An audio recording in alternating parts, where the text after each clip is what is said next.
तो तहरीरी हुक्म आ गया, नस्ला टार गिराने का काम तेज ना हो सका, 5वें रोज भी सुस्त रवि का मुजाहरा किया जा रहा है। सुप्रीम कोर्ट ने तहरीरी हुक्मनामे में नस्ला टार इंतजाम की कार्रवाई 1 हफ्ते में मुकम्मल करने की हिदायत की है। रिपोर्ट कर रहे हैं इरफान उल हक। सुप्रीम कोर्ट के हुक्म के बाद भी कराची की शाराए फैसल पर नस्ला टावर गिराने के अमल में तेजी दिखाई नहीं दे रही। इमारत गिराने का काम तो ऊपर से शुरू होना चाहिए था, लेकिन हैरान कुन तौर पर नस्ला टावर को 5वें रोज भी नीचे से ही गिराया जा रहा है। ग्राउंड और पार्किंग फ्लोर की दीवारें गिराई जा चुकी हैं, जबकि बलाई मंजिलों की खिड़कियां और दरवाजे निकाले गए हैं। ठेकेदार के मुताबिक ऊपर की मंजिलों पर तोड़ फोड़ के लिए मशीनरी ले जाने के इंतजाम कर लिए हैं। अगर हम मशीन पे उठाने पे कामयाब हो गया तो इंशाल्लाह हम 7 दिन में आपको इधर बेसमेंट के तरफ के आपको नजर आ जाएंगे। इंशाल्लाह हम नीचे उतर के आएंगे। इंतजामिया का दावा है कि अदालती हुक्म पर 400 मजदूर इमारत गिराने में मसरूफ हैं, लेकिन काम की सुस्त रवि इस दावे की तस्दीक करती नजर नहीं आती। हम आपको पूरी लिस्ट रिकॉर्ड पे देंगे। मैंने अभी ये कॉन्ट्रैक्टर से CNIC मंगवाए हैं और अभी मजीद भी मैं जैसे वो कॉपी होके आ रहे हैं, हम आपको पूरी 400 मजदूरों की लिस्ट और नाम देंगे। सुप्रीम कोर्ट ने नस्ला टावर केस की समाअत का तहरीरी हुक्म भी जारी कर दिया है, जिसमें कमिश्नर कराची को कहा गया है कि वो 1 हफ्ते में टावर गिराना यकीनी बनाएं। कैमरामैन मोहम्मद कामरान के साथ सलमान अहमद, समा, कराची। MQM के रहनुमा फैसल सब्जवारी कहते हैं सिंध हुकूमत जिसको चाहती है रेगुलराइजेशन कर देती है। अदालत ने सूबाई हुकूमत को बेघर अफराद को हर्जाना देने का कहा, लेकिन हुकूमत कहती है हमारे पास पैसे नहीं। हुकूमत को कहा है मुआवजा दें, मार्केट रेट के ऊपर दें, कॉम्पनसेट करें। हुकूमत क्या कर रही है? वो कहती है मेरे पास पैसे नहीं है। पैसे किस बात के नहीं है? 275 अरब रुपए का तरक्याती बजट है इस सूबे का। 325 अरब रुपए कराची शहर से इनडायरेक्ट टैक्स जमा हुआ है पिछले साल। जितना पूरे सिंध से जरा इनकम टैक्स जमा नहीं हुआ, उससे ज्यादा कराची वालों ने ट्रैफिक चालान दिया है। उस हुकूमत के पास पैसे नहीं है। जितनी बड़ी इमारत होती है इतना ही ज्यादा माल। PTI रहनुमा खुर्रमशीर जमान कहते हैं इमारत बनाने के लिए बिल्डर करोड़ों रुपए खिलाते हैं, 5-6 करोड़ रुपए रिश्वत देने तक इमारत बन नहीं पाती। कोई कराची के अंदर ऐसी बिल्डिंग नहीं है जब तक घुटनों तक ना टेक दें बिल्डर को, जब तक बिल्डर इधर इनके जेब ना भर दे, जब तक बिल्डर करोड़ों रुपए इनको ना दे दे। मेरे बहुत सारे बिल्डर दोस्त हैं, 1-1 रुपए का मुझे पता है कि कौन कौन सी बिल्डिंगों पे कितना कितना माल इकट्ठा किया गया है। बिल्डिंग ऐसी नहीं बनती जिसको कम से कम 5 से 6 करोड़ रुपए या 10 करोड़ रुपए रिश्वत नहीं दी जाए। जितनी बड़ी बिल्डिंग होगी उतना ज्यादा माल दें। सिंध के वजीर सईद गनी ने एक बार फिर नस्ला का मामला इंसानी नुक्ता नज़र से देखने की अपील कर दी। कहते हैं हम लोगों की छत नहीं बचा सकते तो हुकूमत में रहने का भी हक नहीं। ये कैसे मुमकिन है कि गैर कानूनी इमारत बनाने वाले को, हुकूमत को या किसी इदारे को ना पूछो, जो लोग बस चुके हैं उनसे कहा जाए कि चलो तुम्हारी छत गिरानी है। नस्ला टावर आप तोड़ दें, गलत बना तोड़ दें, और भाई बिल्डर का कसूर है, बिल्डिंग कंट्रोल अथॉरिटी का कसूर है, हुकूमत का कसूर है, वजीर का कसूर है। वो जो 44 आदमी जिन्होंने घर लिया उनका क्या कसूर है? अगर इन लाखों लोगों की छतों को छीन कर एक इंसानी अलमिया पैदा करके और कोई ये कहे कि हमें हुकूमत में रहने का हक है, मैं कहता हूँ कि नहीं है। अगर हम उनको बचा नहीं सकते हैं, उनको रोक नहीं सकते हैं, तो हमें नहीं रहना चाहिए हुकूमत में। हुकूमतें किन की वजह से आती है? लोगों की वजह से आती है, आवाम की वजह से आती है। हम उनकी प्रोटेक्शन नहीं कर सकते, उनकी छतें नहीं बचा सकते, तो मुझे बताइए कि क्यों रहेंगे हम? मेरी गुजारिश है कि मुझे भले लटका दें, मुझे भले जो मर्जी कर दें, लेकिन कम से कम इस मसले को, इस इशू को इंसानी नुक्ता नज़र से भी देखने की ज़रूरत है। चेयरमैन नौबात मोहसिन शेखानी की सिंध हुकूमत पर कड़ी तनकीद। कहते हैं अगर आपके इदारे काम नहीं कर सकते तो इनकी निचकारी कर दें। सूबाई हुकूमत ने यकीन दहानी कराई थी कि रेगुलाइजेशन करेंगे, रेगुलाइजेशन की बात आई तो कहा गया बाकी पार्टीज ने साथ नहीं दिया। सिंध गवर्नमेंट ने हमें यकीन दहानी कराई कि हम रेगुलाइजेशन करेंगे। जब वो रेगुलाइजेशन की बात आई तो उन्होंने कहा नहीं, बाकी पार्टियों ने साथ नहीं दिया। दारा आप लोग हमें इलीगल कहते हैं, हम तो चाहते हैं इलीगल होना, लेकिन आप चाहते हैं कि कानूनी काम ही ना हो, इलीगल काम हो शहर में, बगैर नक्शों के बिल्डिंगों पे बिल्डिंगें बन रही हो, तो कैसे होगा काम? हमारा सिर्फ यही मुतालबा है कि अगर आपका SPCA नहीं हो सकता, आपके इदारे खत्म हो गए हैं, तो खुदारा ये प्राइवेटाइज कर दे, आप DHA को दे दें ये इदारे, अगर कोई और नहीं चला सकता तो। आपको अगर सिस्टम क्रिएट नहीं करने आते, पानी शहर में मैं समझता हूं 20 साल हो गए वही 800 MGD वाटर चल रहा है। और इस मामले पर इस वक्त हमारे साथ स्टूडियोज में मौजूद हैं हमारे नुमाइंदे इरफान उल हक। इरफान, मुसलसल आप इस इशू की कवरेज करते आ रहे हैं। बिल्डर दावा करते हैं कि उनके पास सारे कागजात हैं, क्या ये दावा दुरुस्त है? ये बताइएगा, लीज और एनओसी, क्या सब बातें ठीक हैं? देखिए, लीज और एनओसी यकीनन उनके पास होगी। उन्होंने कोर्ट में भी पेश की, और मगर सुप्रीम कोर्ट जो पाकिस्तान की सबसे बड़ी अदालत है, उसने ये ऑब्जर्वेशन दी कि जो लीज़ आपने दिखाई है ये दरअसल 780 गज़ की लीज़ थी, और जो ओरिजिनल अलॉटमेंट थी प्लॉट की वो भी 780 गज़ की थी। और 1950 में पहली दफ़ा इसकी अलॉटमेंट हुई। एक मुस्तफ़ाई बेगम नामी खातून थी, 1957 में उनके नाम पर बाकायदा ये लीज़ हुआ प्लॉट। फिर बाद में कमर्शलाइजेशन हो गई। बताया गया सुप्रीम कोर्ट के हुक्मनामे में भी कि 2004 में एक रेजोल्यूशन के ज़रिए जब शारा फैसल को कमर्शलाइज़ किया गया था, उसके बाद ये जो मालिक हैं इस प्लॉट के या नस्ला टावर के, उन्होंने 2015 में ये अप्लाई किया था इस प्लॉट को कमर्शियल करवाने के लिए और उसकी एनओसी हासिल की। मगर जो असल बात वो ये है, जो सुप्रीम कोर्ट ने अपने जजमेंट में कहा है कि लीज़ असल इनके पास 780 गज़ की थी, और जो एडिशनल इन्होंने प्लॉट लिया 1044 गज़ का ये मजमूई तौर पर प्लॉट बताया जा रहा है।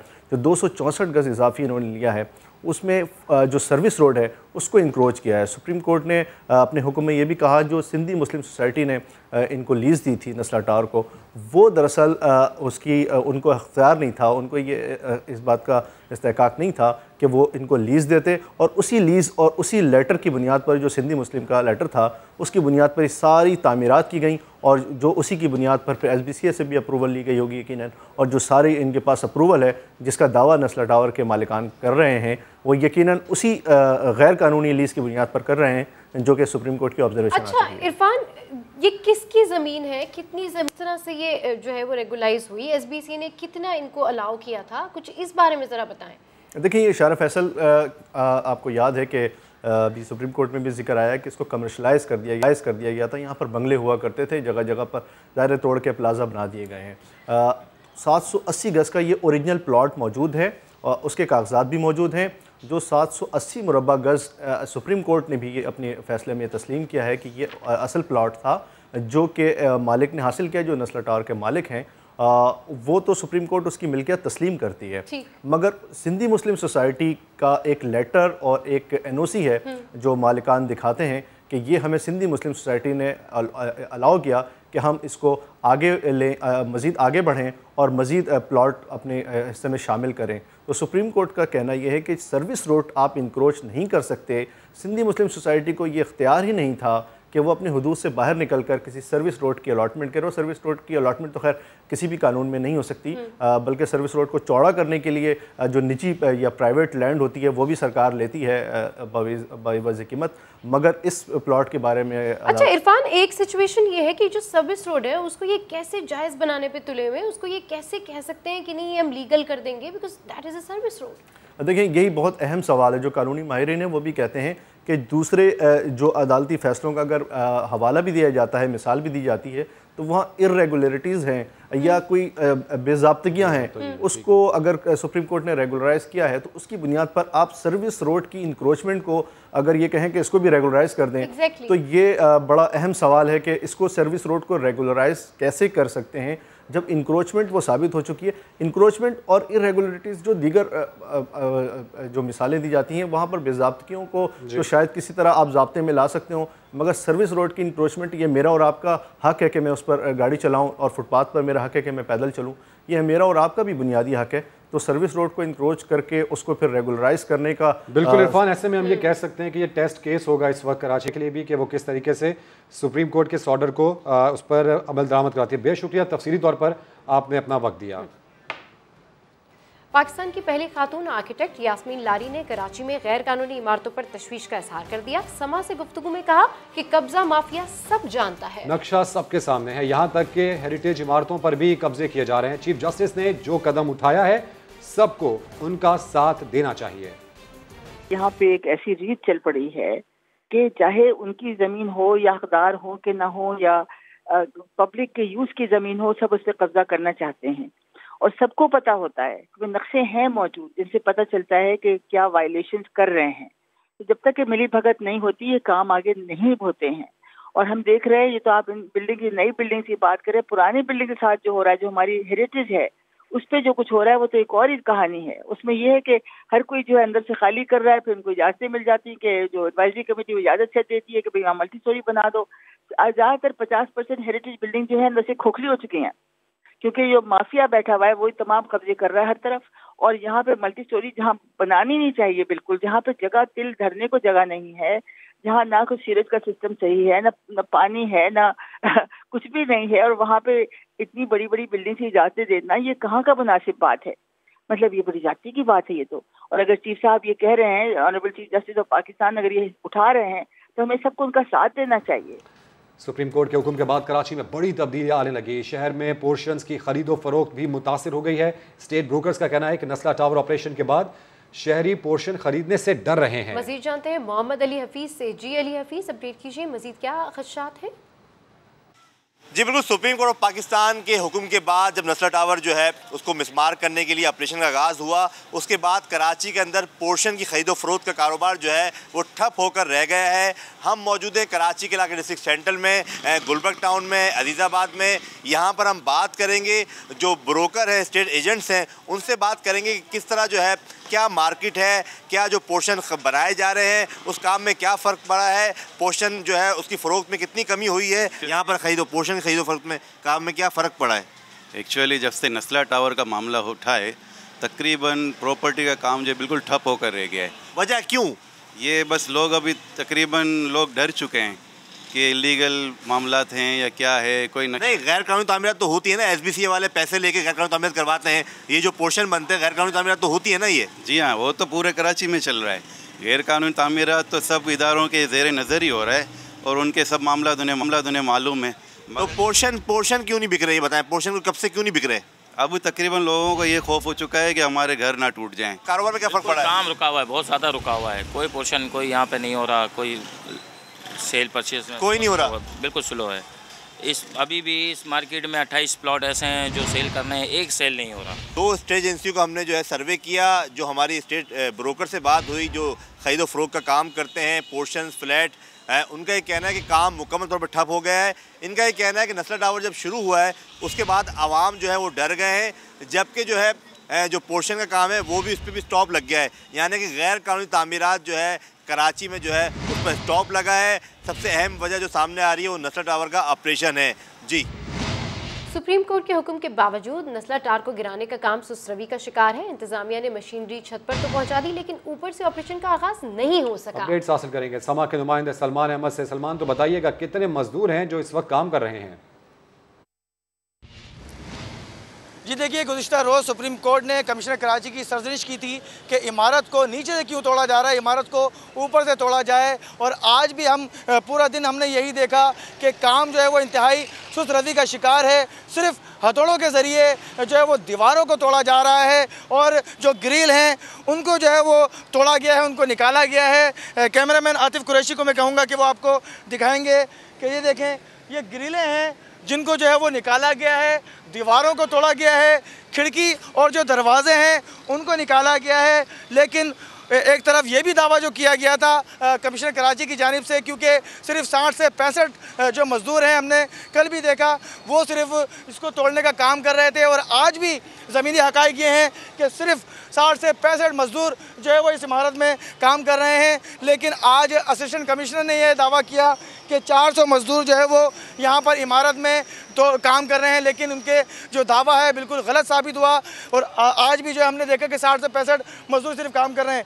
ये मलबा देख रहे हैं, ये सिर्फ मलबा जो है वो सिर्फ जो दीवारें और जो खिड़कियाँ निकाली गई हैं ये सिर्फ उसका मलबा है। इसके अलावा कैमरामैन दिखाएंगे आपको कि यहाँ पर जो पार्किंग एरियाज़ हैं, ग्राउंड से लेकर और 4 फ्लोर तक जो है वो पार्किंग एरियाज़ हैं, उनकी दीवारों को तोड़ा गया है।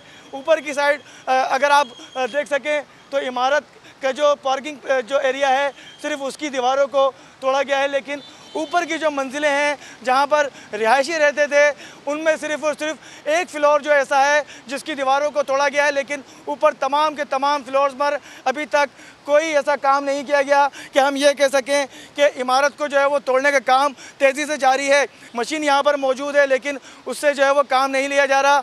आज ये काम ज़रूर किया गया है जो हमें बताया भी गया था इंतज़ामिया की जानिब से कि एक जो मशीन है, हैवी मशीन, उसको जो है वो इस क्रेन के ज़रिए आज जो है वो ऊपर पहुँचा दिया गया है। स्क्रीन पर भी आप देख सकते हैं कि यहाँ से जो है वो इस क्रेन के ज़रिए मशीन को जो है वो ऊपर पहुंचा दिया गया है और यही बताया गया है कि ये छत पर मशीन पहुंचाई गई है और इसके ज़रिए जो है वो अब छत को तोड़ा जाएगा, जो कि यकीनन अब कल से काम किया जाएगा। यहाँ पर जो है वो कुछ मज़दूर जब निकले तो हमने उनसे भी बात की तो उन्होंने भी जो है वो इस हक़ाइक़ से जो है वो हक़ाइक़ जो है वो सामने लाए हैं और जो इंतज़ामिया की जो बात है उससे पर्दा उठाया है कि यहाँ पर सिर्फ़ और सिर्फ 100 के अंदर मज़दूर उन्होंने बताया कि यहाँ पर काम कर रहे हैं।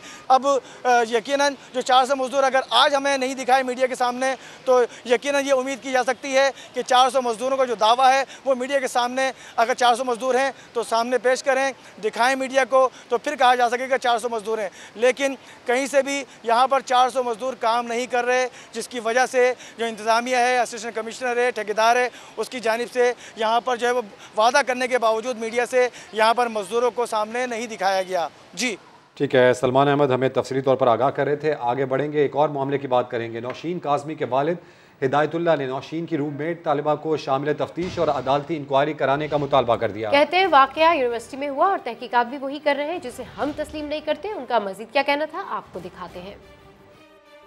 रिपोर्ट उन्होंने दी है, मैं इससे मुतमईन नहीं हूँ। आगे रिपोर्टें आएंगी, देखेंगे कि ये कैसे रिपोर्टें दे रहे हैं। हम उनसे गुजारिश करते हैं कि भाई अपने अदारे को बहाल तहकीकात करो और सही रिपोर्ट को कोशिश करो, सही रिपोर्ट दो। हर आदमी जो होता है अपनी फेवर में बात करता है, अदारा भी अपनी फेवर में बात करेगा। कोशिश करें कि इसके लिए उसके कारण ढूंढे जाएं कि ये वाक़या क्यों हुआ है। कराची के इलाके गुलशन हदीद में कचरे के ढेर से मिलने वाला बच्चा NICH में ज़ेर इलाज है। बच्चे को कौन फेंक कर गया, पुलिस ताहाल पता ना लगा सकी। पुलिस का कहना है कि बच्चे को रात के अंधेरे में कचरे के ढेर में फेंका गया। सुबह बुजुर्ग खातून ने बच्चे को देखा तो अपने साथ झोंपड़ी में ले आई। पुलिस ने बच्चा खातून से लेकर अस्पताल मुंतकिल किया। पुलिस के मुताबिक बच्चा सुनसान जगह से मिला जहां कोई CCTV कैमरा मौजूद नहीं था। सुप्रीम कोर्ट ने बच्चों की गैर अखलाकी वीडियोस शेयर करने वाले मुलजिम की दरखास्त जमानत खारिज कर दी। करार दिया कि ऐसी फिल्में बच्चों के साथ जिनसी ज्यादती के बढ़ते वाकयात की बड़ी वजह है। चाइल्ड पोर्नोग्राफी मुआशरे की तबाही का सबब और बच्चों के मुस्तकबिल के लिए खतरा है। इसके साथ आहानी हाथों से निपटना होगा। इस्लामाबाद से रिपोर्ट कर रहे हैं जुल्करनैन इकबाल। बच्चों की गैर इखलाकी वीडियो सोशल मीडिया पर शेयर करने वाले मुलजिम को सुप्रीम कोर्ट से भी रिलीफ ना मिला। अदालत उज़्मा ने मुलजिम उमर खान की दरखास्त जमानत मुस्तरद कर दी। जस्टिस मुजाहिर अली अकबर की जानिब से तहरीर करदा फैसले में कहा गया है कि ऐसा मवाद शेयर करना मुआशरे को खोखला करने का जुर्म है। फैसले में चाइल्ड पोर्नोग्राफी को बच्चों के साथ जिनसी ज्यादती के बढ़ते वाकयात की बड़ी वजह भी करार दिया। फैसले में कहा गया है कि बच्चों की गैर इखलाकी फिल्में मुआशरे के लिए तेजी से फैलता हुआ नासूर हैं, जिनके साथ आहनी हाथों से निपटना होगा। अदालत ने गैर इखलाकी मवाद को बच्चों के मुस्तकबिल और इखलाकियात के लिए खतरा भी करार दिया। उमर खान नामी मुलजिम के खिलाफ FIA ने फेसबुक इंतजामिया की शिकायत पर कार्रवाई का आगाज किया था। मुलजिम के वकील ने दलील दी कि इस मुकदमे में तो कोई मुतासरा फरीक भी सामने नहीं आया। अदालत ने दलील ये कहकर रद्द कर दी कि मुकदमा बच्चों का गैर इखलाकी मवाद बनाने का नहीं, शेयर करने का है। अदालत ने ट्रायल कोर्ट को जल्द फैसले की हिदायत भी कर दी। मुलजिम उमर खान के खिलाफ साइबर क्राइम सर्कल एबटाबाद में मुकदमा दर्ज है। जुल्करनैन इकबाल, समा, इस्लामाबाद। लाहौर की मकामी अदालत ने वकील की असिस्टेंट खातून को कत्ल करने वाली सौतन राबिया और शूटर इरफान का 3 रोज़ा जिस्मानी रिमांड मंजूर कर लिया। दोनों को 30 नवंबर तक पुलिस के हवाले कर दिया गया। जौहर टाउन पुलिस ने खातून समेत दोनों मुलजिमान को अदालत के रूबरू पेश करते हुए 14 रोज़ा जिस्मानी रिमांड की इस्तदा की। तफ्तीशी अफसर ने मौके पर इख्तियार किया कि दोनों मुलजिमान से आला कातिल बरामद करना है और ये शवाहिद भी सामने लाना है कि दोनों मुलजिमान ने क्यों और किस जगह कत्ल की प्लानिंग की। अदालत ने 2 शरीक मुलजिमान काशिफ अनवर और मंसूर इजाज को शनाख्त परेड के लिए जेल भिजवा दिया है। इश्तिहारी के खिलाफ ऑपरेशन या वर्दी का गलत इस्तेमाल। हयाताबाद में मुबैना पुलिस ऑपरेशन से सवालात उठ गए। हयाताबाद में मुबैना ऑपरेशन बन गया पुलिस के लिए मुअम्मा। पुलिस का दावा है इश्तेहारियों की गिरफ्तारी के लिए ऑपरेशन का, मगर मौरूजी हकाइक हैं इसके खिलाफ। अहले खाना के मुताबिक पुलिस एहलकार आए पिज्जा डिलीवरी बॉय के रूप में। जबरदस्ती घर में घुसने की कोशिश में 2 एहलकार जान से गए। हमने अब वो पिटीशन फाइल की है, हमने उसमें सेल्फ डिफेंस प्ली ली हुई है, क्योंकि मर्डर तो हो चुका है। उसमें हमने सेल्फ डिफेंस भी इन साइड माई हाउस, वो अगर वो हो जाता है तो मेरे पास ये कानूनी हक है चेयरमैन पीपीसी के नीचे मैं अपने सेल्फ डिफेंस में अपने आप को प्रोटेक्ट कर सकता हूँ, अपनी प्रॉपर्टी को, अपने आप को। अगर कोई आप पे आए और वो लोडेड आए, उसका पिस्टल भी रिकवर हुआ है, फिर घर के बाहर फायरिंग भी हुई है, उसके निशानात भी हैं। मुबैना पुलिस ऑपरेशन में शकूक व शुबहात पैदा होने पर आला हुकाम ने मामले की इंक्वायरी शुरू कर दी। जी वो अभी इन्वेस्टिगेशन का अमल उसके ऊपर चल रहा है, एफआईआर रजिस्टर हो चुकी है, too early to say about it, लेकिन एक दफा इन्वेस्टिगेशन मुकम्मल हो जाए तो उसके बाद फिर उसके ऊपर तबसरा किया। पुलिस का तो मुकदमा हो गया दर्ज, मगर अहले खाना ने मुकदमा दर्ज न होने पर अदालत से रजू कर लिया, जिस पर अदालत ने पुलिस से केस का तमाम रिकॉर्ड तलब कर लिया। वज़ीर इत्तलात फवाद चौधरी कहते हैं साकिब निसार की जाली ऑडियो हो या साबिक चीफ जज गिलगित बल्तिस्तान का बयान हल्फी, सबका मकसद सिर्फ एक ही है कि किसी तरह नवाज शरीफ और मरियम के खिलाफ केसेस बंद कर दिए जाएं। ये अदलिया समेत फौज पर दबाव डालने की कोशिश कर रहे हैं। लाहौर में गुफ्तगू करते हुए फवाद चौधरी ने कहा कि हुकूमत का कोई लेना देना नहीं तो फरीक क्यों बने। मकसद सिर्फ ये है कि जो फ़ौज को और जुडिशरी को एक प्रेशर में लाया जाए कि नवाज शरीफ के मुकदमे जो हैं उनसे किसी तरीके से जान छूटे। हालांकि उसका जवाब सिर्फ एक है कि आपने प्रॉपर्टीज़ बनाई, आपके पास सिर्फ एक ही जवाब है कि आपने रसीद देनी है कि वो प्रॉपर्टीज़ आपने कैसे खरीदी। आप उसको जवाब नहीं दे रहे, आप आए बाएँ शाएँ इधर उधर लगे हुए हैं। मरियम नवाज़ को चाहिए कि ये ऑडियोज़ जो हैं अगर वो समझती हैं कि उनके केस को मजबूत करती हैं तो वो इनको अदालत में पेश करें। अदालत इसको जो है वो देख लेगी। जो 2 इस्लामाबाद के जज हैं वो इस केस की जुरिसडिक्शन ले चुके हैं। हमारा इससे फ़िलहाल इतना ताल्लुक है। मैं तो समझता हूँ कि दोनों मियाँ बीवी बाकी काम छोड़ के यही काम शुरू कर लें। वज़ीर मुमलिकत बराए इत्तलात फ़ारूक हबीब का कहना है कि वीडियोज़ और ऑडियोज़ का जो मौसम आया हुआ है ये एडिटेड शुदा वीडियोज़ हैं, इनमें किसी किस्म की कोई हकीकत नहीं। एक ऑडियो ठीक है जिसे मरियम नवाज़ ने तस्लीम किया। उस ऑडियो के ऊपर इतना ही इनको यकीन है तो मुस्लिम लीग नून उसको अदालती रिकॉर्ड का हिस्सा बनाए, उसको अदालत के अंदर पेश करे। ना जज अरशद मलिक की वीडियो आज तक रिकॉर्ड का हिस्सा बनी, ना साकिब निसार की ऑडियो को ये रिकॉर्ड का हिस्सा बना रहे हैं। ये रिकॉर्ड का हिस्सा बनाएं और उसी रिकॉर्ड का हिस्सा बनाते बनाते उन 4 फ्लैटों की रसीदें भी ले आएँ, क्योंकि सवाए झूठ के, सवाए जाली डॉक्यूमेंट्स के अलावा आज तक इन्होंने कुछ जमा नहीं करवाया। कतरी खाता आ गया, जाली ट्रस्ट डीडें आ गई, कैलबरी फ़ॉन्ट आ गया, जाली हलफनामे आ गए, जाली ऑडियोज़ आ गई। अगर कोई चीज़ नहीं आई तो वो रसीदें नहीं आई। नैब कब किसी की जायदाद जब्त कर सकता है? इस्लामाबाद हाई कोर्ट ने उसूल तय कर दिए। अदालत ने करार दिया कि लियाकत कायम खानी के घर छापे के दौरान भाइयों और रिश्तेदारों की गाड़ियों की जब्तगी गैर कानूनी है। अदालत ने शाहरुख जमाल, मोहम्मद तैयब और हारिस की गाड़ियाँ वापस ना करने का एहतसाब अदालत का फैसला कालादम करार दे दिया। फैसले में कहा है कि तीनों अफराद के अपने कारोबार मौजूद हैं। नैब गाड़ियों की जब्तगी का केस से ताल्लुक नहीं देख सका। अदालत ने फैसले में यह भी वाज़ेह किया कि नैब सिर्फ वही जायदाद जब्त कर सकता है जिसका ज़ेर तफ्तीश केस से ताल्लुक हो। अदालत ने हुक्म दिया कि एहतसाब अदालत 5वीं गाड़ी जल्द अपने असल मालिकान के हवाले करे। अब्दुल अलीम खान सीनियर वजारत और वजारत खुराक से मुस्ताफ़ी हो गए। इस्तीफ़ा वज़ीर पंजाब को पेश कर दिया। उस्मान बुज़दार से अब्दुल अलीम खान ने मुलाकात की। अब्दुल अलीम खान ने ज़ाती मसरूफियात की बिना पर मुस्ताफ़ी होने के फैसले से वज़ीर आला उस्मान बुज़दार को आगाह किया। उस्मान बुज़दार ने कहा, आप पार्टी का असासा हैं, पार्टी के लिए आपकी खिदमात काबिल कदर है। सीनियर वज़ीर और वज़ीर खुराक की हैसियत से भी आपने नुमाया खिदमात सर अंजाम दी। उस्मान बुज़दार ने यह भी कहा कि काबीना के सीनियर वज़ीर और वज़ीर खुराक के तौर पर अलीम खान ने हमेशा अपना मुस्बत किरदार अदा किया। वज़ीर आज़म के मुआवने खुसूसी अली नवाज़ आवान की मुखालिफिन पर चोट। इस्लामाबाद में तकरीब से खिताब में मुस्लिम लीग नून, पीपल्स पार्टी और जमीयत उलमा इस्लाम को तनकीद का निशाना बनाया। कहा, इमरान खान वाहिद लीडर है जो आंखों में आंखें डालकर बात करता है। अमेरिका कहता है डू मोर तो खान कहता है नो मोर। अमेरिका अड्डे मांगता है तो खान का जवाब होता है एब्सोल्युटली नॉट। एक ऐसी पार्टी है जिसके 3 लीडर हैं। चाचा कहता है मैंने पाँव पड़ना है, भतीजी कहती है मैंने गिरबान पकड़ना है, हमजा कहता है मैंने लेट जाना है, और नीचे वर्कर कहता है हमारे पैसे वापस करो। दूसरी पार्टी, उनका शजरा ही नहीं पहचाना जाता। सरदारी को कहूँ, बिलावल कहूँ, भुट्टो कहूँ, और तीसरे लीडर उन तीनों से बढ़ गए। बेनजीर आई, उनके साथ बैठ गए। नवाज शरीफ आया, उनके साथ बैठ गए। फिर कहते हैं इस पाकिस्तान को किसी ने तबाह किया तो वो मुशर्रफ ने किया, उनके साथ जाके बैठ गए। अब कहते हैं कि मैं इमरान खान को नहीं चलने दूंगा। इमरान खान आंखों में आंखें डाल के बात करता है। अमेरिका कहता है डू मोर, खान क्या कहता है नो मोर। वो कहते हैं कि हमें अड्डे दो, तो खान क्या कहता है बताओ, एब्सोल्युटली नॉट। जमात इस्लामी ने सिंध बल्दियाती तरमीमी बिल मुस्तरद कर दिया। अमीर जमात इस्लामी कराची हाफिज नईमुर रहमान कहते हैं सिंध हुकूमत ने बल्दियात के पास रह जाने वाले इदारे भी ले लिए। बिल के जरिए कराची के अवाम की तजलील की गई। जो एक्ट इन्होंने पास किया है, बिल पास किया है, जो अब ज़ाहिर एक्ट बनवाएंगे ये तो लूला है, लंगड़ा है, अंधा है, बहरा है।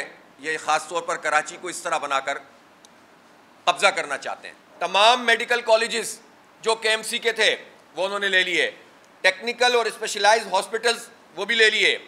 Karachi medical and dental college छीन लिया। अब्बासी शहीद अस्पताल जो 50-51 साल से एक निज़ाम के तहत चल रहा है, उसको भी सिंध गवर्नमेंट ने अपने कब्जे में कर लिया। तजलील की गई है खास तौर पर कराची के अवाम की इस बिल के जरिए से। भारत की हिंदू इंतहा पसंद तंजीम RSS के चीफ मोहन भागवत के इश्तियाल अंगेज और गैर जिम्मेदाराना बयान, पाकिस्तान की सख्त मजम्मत।